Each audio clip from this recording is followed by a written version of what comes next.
Good morning, ladies and gentlemen. Let's talk about making real music out of scales.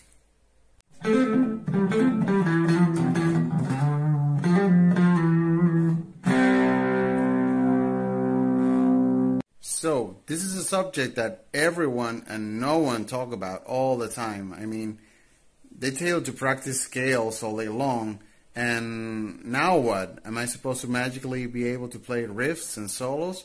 Am I going to wake up someday and magically be able to turn my scale practice into guitar playing?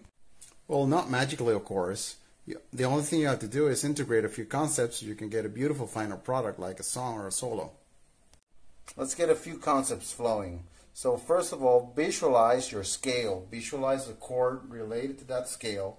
So starting with a C root, just a normal major chord. Normal major scale. So let's say you're jamming on that C chord. Go into solo, man.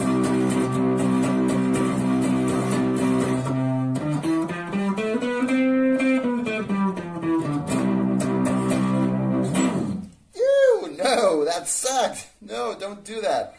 So you got to be able to play a little faster. We got an awesome video on that. And second, you got to know where their notes are on the fretboard. Also, we got an awesome video on that, so check them out. But another little trick that you can play around with is memorize patterns. So on the 6th string, your major scale starts with the 3rd finger and the 5th finger one whole tone apart. So you can play around with that. Then coming down to the 5th string, you got the 2nd finger, 3rd finger, half a tone apart, and then a whole tone apart, the 5th finger. So that's another pattern. And then on the 4th string, the 2nd finger, 4th finger, and 5th finger.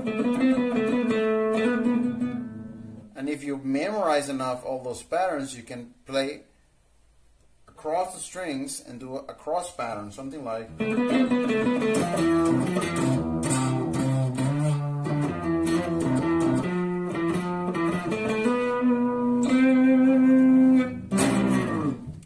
That's a lot better. Second is phrasing. Now, this is a very extensive subject, and we could be talking about it for days.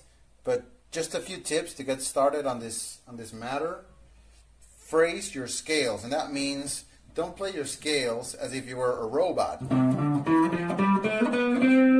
Because you don't talk like a robot. You don't talk like this at all. You know, you have ups and downs, and you accelerate and diminish your speed as you go talking. So just a few tips to get started on that. Don't be afraid to play the same note a few times. Don't be afraid to let silence be. Just stop playing.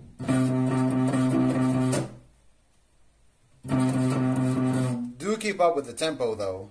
And then don't be afraid to repeat patterns that you already played before.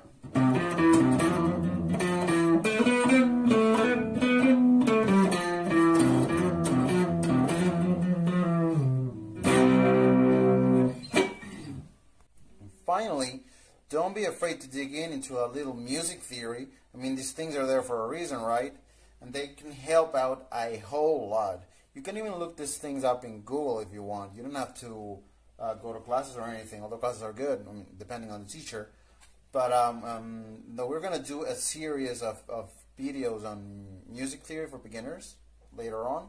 But for now, let's say we have a C major chord, C major scale. The minor scale related to that is the A minor, because they have exactly the same notes. So let's say you're playing a C chord, major, then you play an A minor.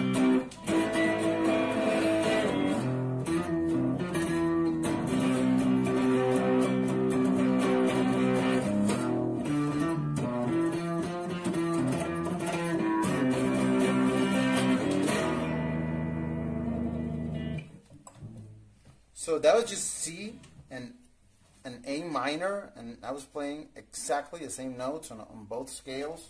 You just hear a little C, C, F, E, C, F, E, C, F, E, and then go into the A minor and play. So if you're a pro guitar player and think this all was just a bunch of nonsense, don't go bashing on us little dudes. Just leave us alone and go on and make your millions with your music. And I hope this was helpful to a bunch of people. And thanks for your time.